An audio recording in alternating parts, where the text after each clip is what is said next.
آج میں آپ کے سامنے ختم نبوت کی اہمیت کیا ہے،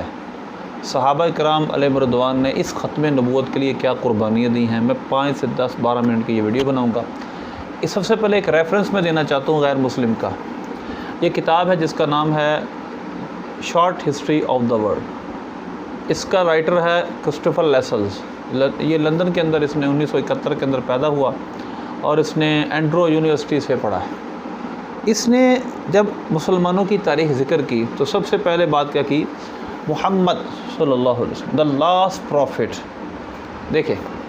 دا لاسٹ پروفٹ، یعنی اگرچہ یہ مسلمان نہیں تھا، عیسائی تھا، تو اس نے دا لاسٹ پروفٹ کیوں کہا؟ کیونکہ احمدیوں نے دعویٰ تو پہلے کیا ہوا تھا، غلام محمد قادیانی نے نبوت کا دعویٰ تو پہلے کیا ہوا تھا، تو اس نے لاسٹ پروفٹ کو کہا، حالانکہ یہ عیسائی ہے، یہ تو لندن میں پڑھا ہے۔ اس سے پتہ چلتا ہے کہ نبی پاک صلی اللہ علیہ وسلم کے جو اوصاف اس نے پڑھے، جو اس نے سمجھے، اس کا دماغ اس بات کا قائل ہی نہیں تھا کہ آپ کے بعد کوئی نبی ہوگا، ایسی کوئی شخصیت ہی نہیں آئی۔ مثلا وہ کہتا ہے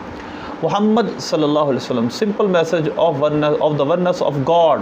social justice, charity, good works and the equality of all before God. یہ ہے ریزونیٹڈ ود دا پور۔ یہ جب یہ چیزیں سوشل جسٹس، اللہ، ایک خدا، توحید کا تصور، یہ چیزیں جب امیر غریب لوگوں کے کانوں میں یہ آئیں، انہوں نے اس کو قبول کیا۔ However, it angered the powerful merchant class in the Makkah۔ لیکن جو تاجر تھے مکے کے پاورفل، انہوں نے اس کا انکار کیا کیونکہ ان کے مقاصد کے خلاف یہ بات تھی۔ اس سے پتہ چلا وہ ہم دلیل کے طور پر اس کو بات نہیں کر رہے، وہ دلیل نہیں ہے کہ ہم دلیل کے طور پر انگریز کی بات کر رہے ہیں، ہم صرف یہ سمجھانا چاہتے ہیں کہ کامن مین کہ جو قرآن اور سنت کے دلائل سے واقف نہیں ہے، وہ بھی اس بات کو جانتا ہے جو کوالٹیز نبی پاک صلی اللہ علیہ وسلم کی ہم نے پڑھی سنی ہے، اس کوالٹی جیسا نبی اور اس کے بعد نبوت کا سلسلہ نہیں ہوا،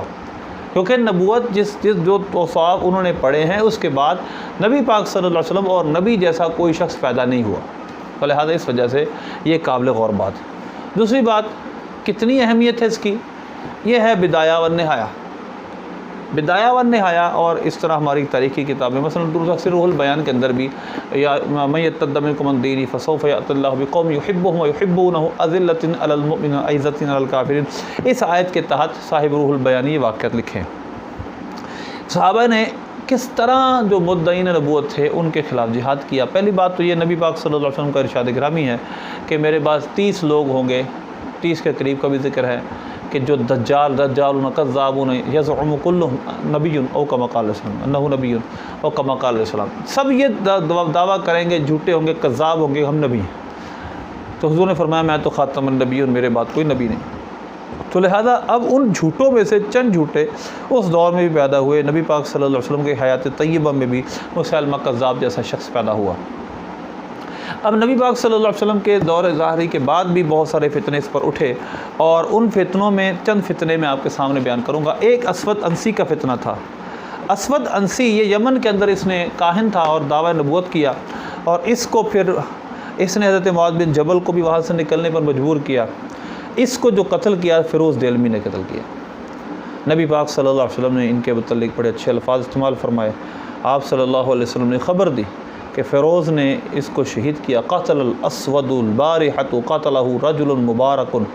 نبی پاک صلی اللہ علیہ وسلم نے ان کو مبارک کہا، قتلہ رجل مبارک، ان کو ایک مبارک شخص نے جس کا نام فیروز ہے قتل کیا۔ نبی پاک صلی اللہ علیہ وسلم نے یہ تعریف فرمائی، اور صاحب روح البیان فرماتے ہیں کانا اول فتح جاء ابو بکر، یہ پہلی فتح تھی جو ابو بکر صدیق رضی اللہ تعالیٰ کے دور میں ہوئی۔ والفرق فرقۃ ثانیۃ من المرتدین بنی حنیفہ بالیمامہ، دوسرا فرقہ کہ جس جو مرتدین کا فتنہ تھا وہ بنو حنیف قبیلہ، بنو حنیفہ جو قبیلہ تھا اس وقت کا، یمامہ کا، ورئیسہم مسیلمۃ الکذاب، اس کا رئیس مسیلمہ کذاب تھا۔ وکان قد تنبأ فی حیات رسول اللہ صلی اللہ علیہ وسلم فی آخری سنۃ عشر، پھر وہ 10 ہجری میں اس نے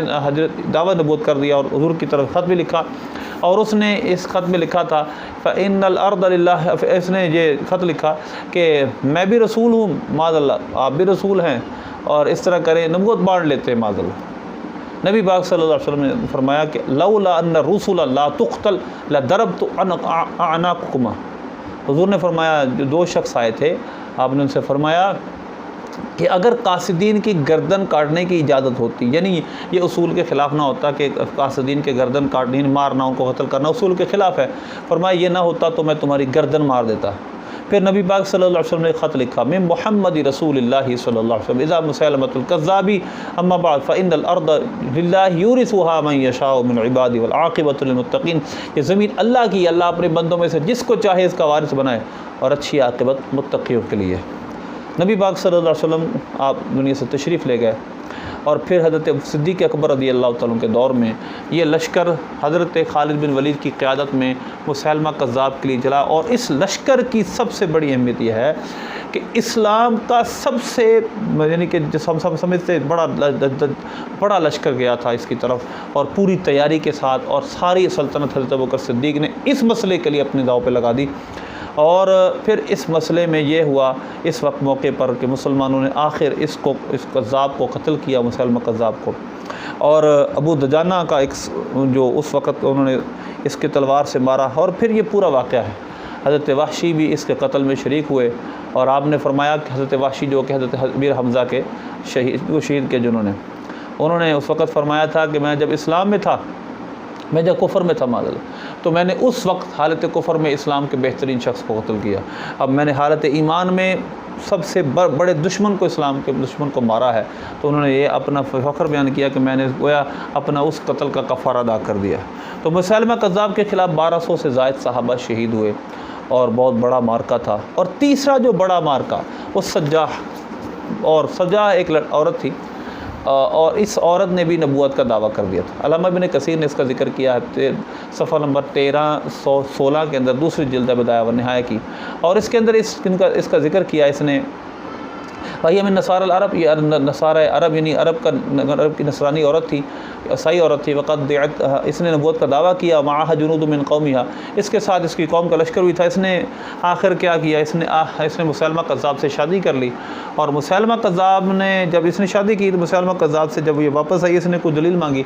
اور اس نے پٹی صدیق کو اپنی بات بتائی، اس نے اتفاق کر لیا، تو چنانچہ ان کی آپس میں شادی ہو گئی۔ جب وہ اپنی قوم کے پاس واپس آئی، اس کی قوم نے یہ بات کہی اپنے اس سجاح عورت سے کہ تم نے تو بغیر مہر کے شادی کر لی، یہ ہماری توہین ہے، اب مسیلمہ کذاب سے کہو کہ کوئی چیز ہمیں حق مہر کے طور پہ دے۔ مسیلمہ کذاب نے معاذ اللہ کہا کہ وضع عنکم صلاتین، اس نے 2 نمازیں ان کو معاف کر دیں معاذ اللہ، اس نے کہا 5 نمازوں 2 نماز